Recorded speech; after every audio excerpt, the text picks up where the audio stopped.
Hey, this is Kenny's Audiophile Record Reviews. Thank you very much for viewing my video. As always, if you're new to my channel, please like and subscribe. That'll sincerely help me out. In this video, I'm going to talk about, I think, a must-listen-to jazz album box. Actually, it's a 2-record set. I'm going to get into that in this video, and I have to give credit where credit is due. This video was inspired by one of my viewers. One of my viewers, he goes by the name of, I have it written down here, I'm probably mispronouncing this, and I'm sorry if I am. Todd Caponetto. If I'm mispronouncing your name, I sincerely apologize. But he gave me the inspiration for this video because he asked my opinion on CTI Records. What do I think of CTI Records? And the record that I'm going to review in this video is a CTI record album set. And I'm going to give my opinion on CTI Records at the end of this video to answer Todd's question. But the name of the album is Don Sebesky. Don Sebesky, the great arranger and conductor Don Sebesky, has this record called Giant Box. And you want to watch this video because it features jazz legends Freddie Hubbard, Grover Washington Jr., George Benson, Airto Moreira, Milt Jackson, Jackie and Roy Krall, Paul Desmond, the great Paul Desmond, Hubert Laws, Joe Farrell, Ron Carter, Bob James, Billy Cobham. Flip over to the back. It gives Jack DeJohnette credit on a few songs. The great Rubens Bassini, who played with Sergio Mendes in Brazil '66, an example of his work as a percussionist. Check out Sergio Mendes and his Fool on the Hill album, one of the greater Sergio Mendes in Brazil '66 albums. I'll show you the front of this box. And I'm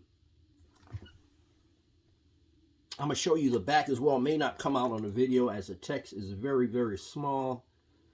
But there are many musicians on this album when you consider the woodwinds, the cellos, the harp, violins. You know, it's a big band orchestral type of piece by Don Sebesky. I'm going to show you the inside of the box. And I'm going to probably talk about some tracks on here you should definitely check out. This is a very nice box, by the way. It came with this booklet with very nice pictures in it. A Q&A section at the beginning of the booklet. And here's a picture of Freddie Hubbard and Don Sebesky. I'll show you a few more. George Benson, Grover Washington Jr. and Sebesky. Yeah, whoever conceived this box set did an excellent job. Airto Moreira and Milt Jackson, the great Milt Jackson, great Airto. Airto, a great percussionist. Milt Jackson, a master on the vibes. Paul Desmond and Sebesky, and Jackie and Roy Krall and Sebesky. And there's a real nice picture in here of Ron Carter and Sebesky, and a young Bob James. This set was issued in 1973 on CTI Records. I'll show you one of the previous owner, by the way. This was a thrift store find decades ago. Had a nice article about Sebesky written by Leonard Feather. It's a nice treat in the box. I hadn't got these in audiophile sleeves yet. They're in original sleeves. This is a CTI label. And let me get into the sound of this record, the performances on this record, the way the musicians are playing on this record. And you start off with the song Firebird, Birds of Fire. And that starts off as almost like a classical piece. And then it like slowly morphs into this beautiful big band jazz orchestral piece with a great solo from the great Freddie Hubbard in that song on side 1, album 1. Birds of Fire. The next song is called, and that covers the entire side 1. The next song, Song to a Seagull, that has an excellent solo, excellent playing by Paul Desmond, and along with Bob James. I believe Bob James was on that track as well, playing fabulously on the song to a Seagull. Side 2. That is an excellent song. It was fabulously arranged. And like I said, check out Paul Desmond on that song. The song Free as a Bird, which is on side 2 as well. There's an excellent Grover Washington Jr. solo on that song on soprano saxophone. You definitely want to check that out. One of the most beautiful songs on this record, my favorite song on this record, is a jazz religious song.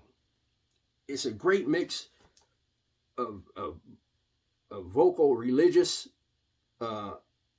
music, and it has a fabulous solo by Freddie Hubbard on that song as well, and the vocals of Jack and Roy Craw are on point and amazing. Billy Cobham plays drums on that piece as well. It's called Psalm 150, if I mispronounce it. Psalm 150. You definitely want to check out Psalm 150, because I think that very well could be the best song on this record, in my opinion.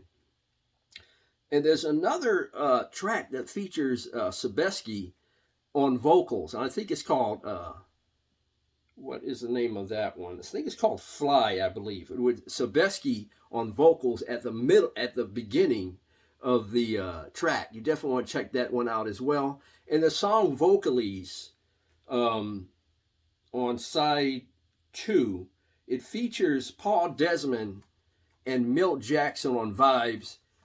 Just amazing performances by both musicians. This album, it was it was a ambitious undertaking on the arranger conductor Don Sebesky's part. I think it was pulled off exceptionally well, in my opinion. It was a very entertaining listen, both the records, and I don't have a lot of fault with the performances on this record. I don't. I would give the performances on this record, 2-record set, a 9. It was just a joy to listen to. Just the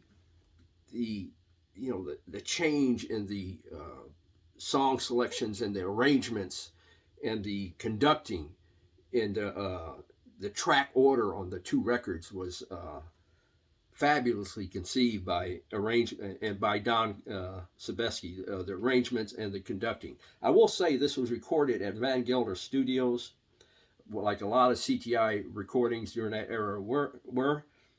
Rudy Van Gelder, engineer, recorded April and May 1973. I think I was in the 6th grade in 1973, 6th grade going into 7th grade when this record came out. But like I said, the performance is a 9. The sound, however, is a different story. It could have been the type of pressings I have. I don't know if they're better pressings of this record. It's available on CD. I don't know. I might seek out better ones. But there wasn't a lot of. It was a nice mix, a nice spread, but it lacked in the detail, in my opinion. The detail and the pristineness of the instruments that you hear on a 3-dimensional soundstage. It was somewhat. My pressing were a little bit on the muffled side. But other than that, like I said, it was mixed well, recorded well. It just, or maybe it wasn't recorded well. But like I said, it was a little bit on the muffled side, in my opinion, because sound and instruments were not as pristine as they should be. I'm giving the sound a 7.5. This is worth having for the performances alone. Listen to it on YouTube. If it's available on YouTube, I should say, and if I didn't say this at the beginning of the video, the reason why I don't play songs or music on my channel is because of copyright infringement issues. I don't want my video to be taken down. So hopefully these are available on YouTube. Don Sebesky, Giant Box, something you should definitely check out, in my opinion. And listen to the whole thing and give it a chance, I think. And like I said, I really love the song Psalm 150. With the great Freddie Hubbard solo, nice drumming by Billy Cobham. Fabulous song. Now, what do I think of CTI Records? Well, CTI Records, I think their approach to jazz, their point of view and their vibe of groove was different from Blue Note. It was different from Impulse Jazz. It was different from what CBS was doing with jazz at the time with Miles Davis and some Brubeck and some of the other artists. It was different from ECM records, you know, who were more like into the, you know, traditional forms of jazz or going into jazz fusion. This really was a label that you could tell they were trying to seek out a niche, seek out a different orchestral, different conducting, a different arranging point of view in terms of its contribution to jazz. They were trying to represent and present jazz in a different way than, like I said, some of the giants like Impulse or like Blue Note, and seek out a different audience. I don't know if they were going for a younger audience. I don't know if that was their point of view. I know they were in the forerunners in the smooth jazz realm, but I think for what they had to offer and what they were trying to do, they did it exceptionally well. Is it my favorite jazz label? No, it's not. But I think they're a jazz label that unfortunately these days is ignored and probably underrated. But I think during that time, they were really a nice label, and they really presented jazz and packaged jazz in a different way that was very entertaining. And I don't think they should be ignored like they are. I'm gonna show a few of my CTI records, not a lot. Creed Taylor Incorporated. I think this could have been their highest selling record. If I'm wrong, please correct me. Deodato Prelude. Nice record. Here's one by Ron Carter. A lot of these Todd mentioned in his comment to me, Ron Carter, some of these artists. Now this record I'm going to show you, I just wore out when I was in college. I just love this record to death, and it's one of my favorite CTI records of all time. And that is George Benson, White Rabbit. The album that features Jay Berliner, Earl Klugh, Billy Cobham, Airto Moreira, Hubert Lars, Ron Carter, and Herbie Hancock. This is a great album. There's a mood, the vibe, and groove of this, and the way George Benson is playing. Nice album to listen to. I think this is not the first. If I mentioned Prelude was a first record on CTI, it wasn't. This is, I think, could have been the highest selling album on CTI, not the first one. I think the first one could have been A Day in the Life with Wes Montgomery. Now this has A&M on it, and there's CTI as well. Maybe A&M could have been a distributor or a partnership with CTI. Maybe some in the audience can explain that. But this could have been the first one that they issued, I believe. Another one, Bob James, his albums I was vibing and groove. This is Bob James 1, Bob James 2, and BJ4. I don't have 3. I got to do something about that. He had just this beautiful keyboard vibe and groove throughout his CTI years. Another Wes Montgomery effort. CTI Records. They need to get some reissues out there on for CTI, I think. But please leave your comments in the comment section below if you're familiar with that Don Sebesky Giant Box 2 LP set.